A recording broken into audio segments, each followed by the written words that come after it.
What's going on, my friends? Welcome to another Vega 23 episode. Today, by popular demand, Robert is back with an interview, part 2 of the jail stories. Robert, are you ready? Yes, I am. Okay, so one of the stories that I know they want to hear from you is how was your love life in jail? Absolutely no love life in jail. None? You get no love from the homies? No love from the homies. You didn't get your shit pushed in? Nope. All right, well, that's good to hear. It's not actually allowed in there in county jail, apparently, so thank God. So what happens if you get caught, even touching yourself? If you get caught touching yourself, typically you get a warning. If you do it again, then you're going to get a hot one. Okay, so to all our viewers who do not know what a hot one is, can you explain that? It's two people beat you up for 15 seconds in the bathroom or a designated area. Okay. And So are you allowed to fight back on a hot one, or? you're not supposed to, but rules change around sometimes. If you start to fight back during getting your hot one, usually you send another person in there. And So it's 3-on-1. Yeah, to the point where you don't get up. Moral of the story: don't touch yourself when you're in jail. Don't do that.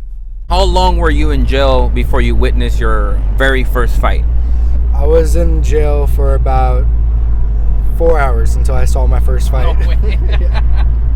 Yeah, it happened rather quickly. So what happened?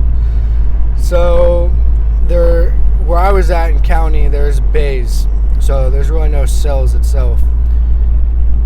There was one guy that was near us that he hadn't showered apparently before I got there, so they wanted him to shower.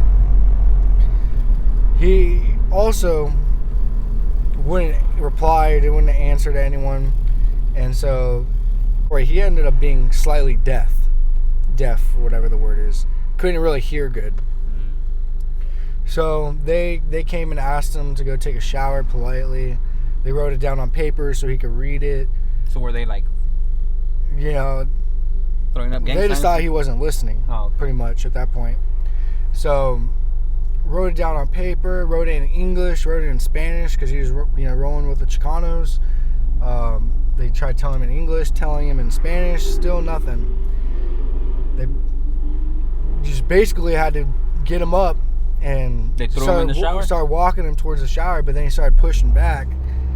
And then he stood his ground and put his fist up. Uh-huh. So, one of the torpedoes came up and, squared up with him, and he put his hands back down, but then he went to go swing on the guy. So the torpedo instantly just swung back and started wailing on him, That was the birth of fight number 1? Yeah, that was put some work in on him.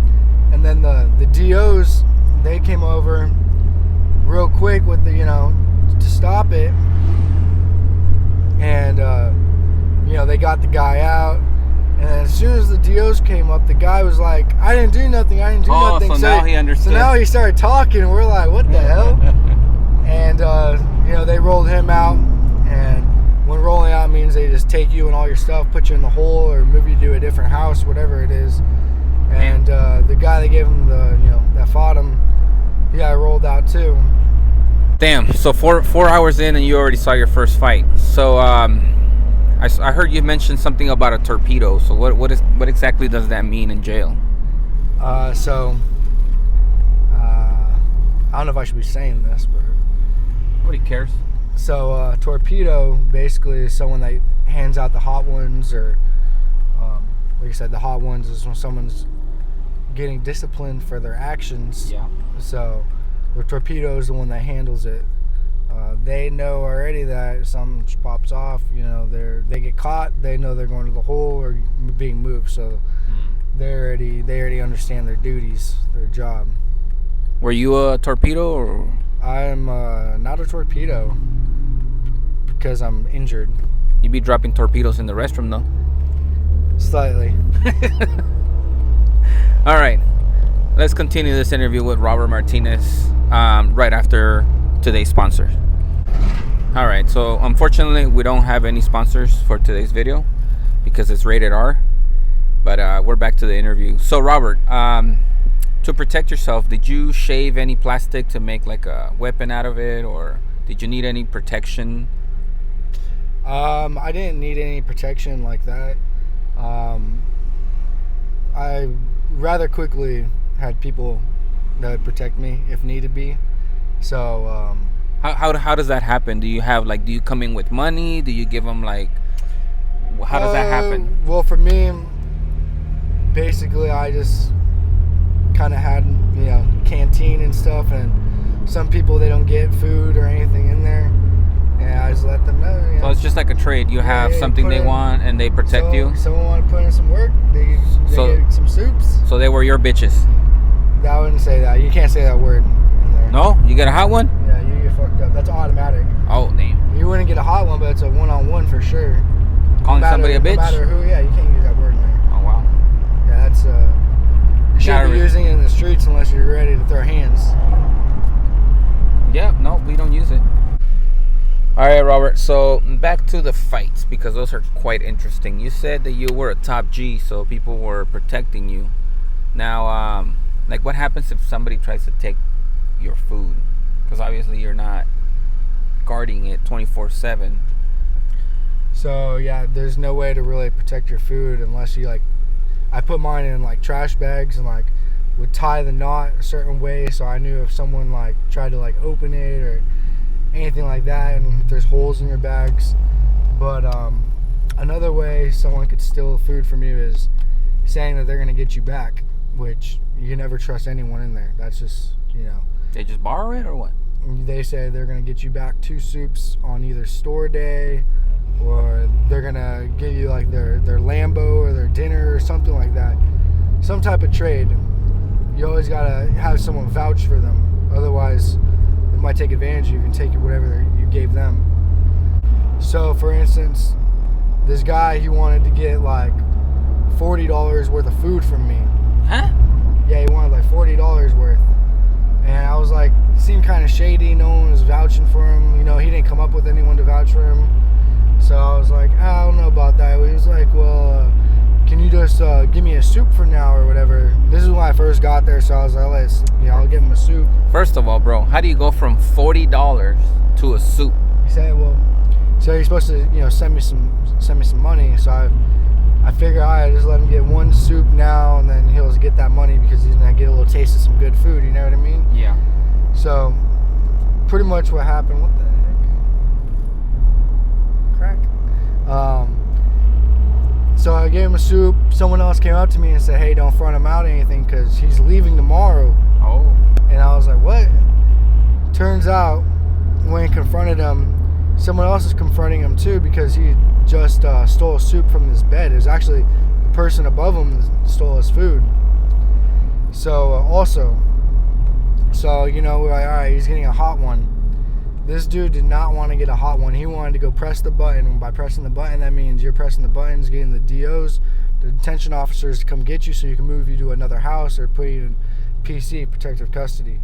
So basically, when we seen him going towards the door, where 2 people just go rush them real quick. So there's like WWE right in the living room in front of everyone.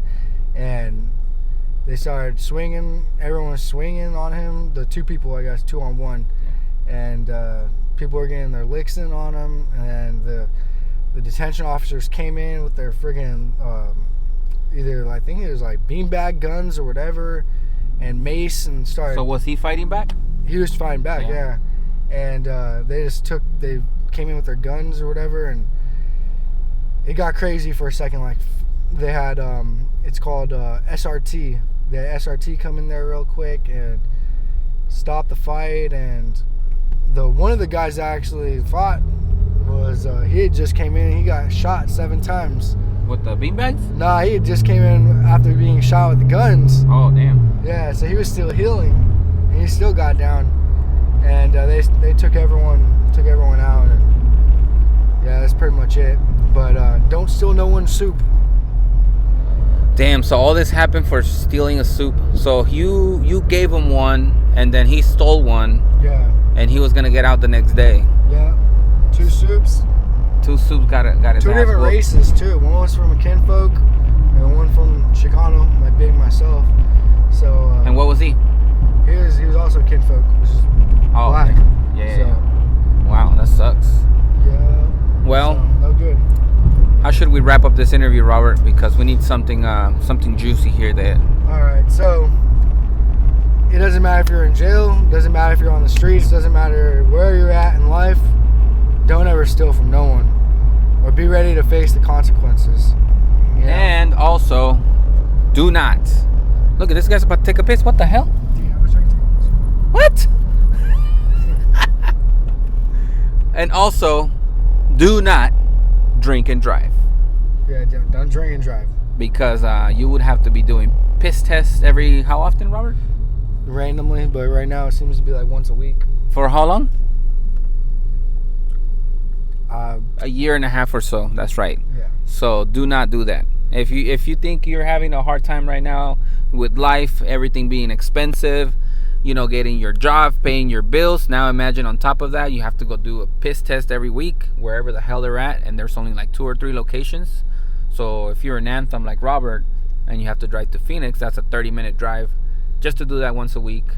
Do not drink and drive. It's cheaper to get an Uber. This video is not sponsored by Uber, but we need it to be. It is sponsored by Vegaprint. All right, you guys, we're out. Thank you guys for watching. Comment, share, do all those things for us. We need to get to 10,000 by the end of November. That's not realistic. A couple days. Just follow. Yeah. Why not?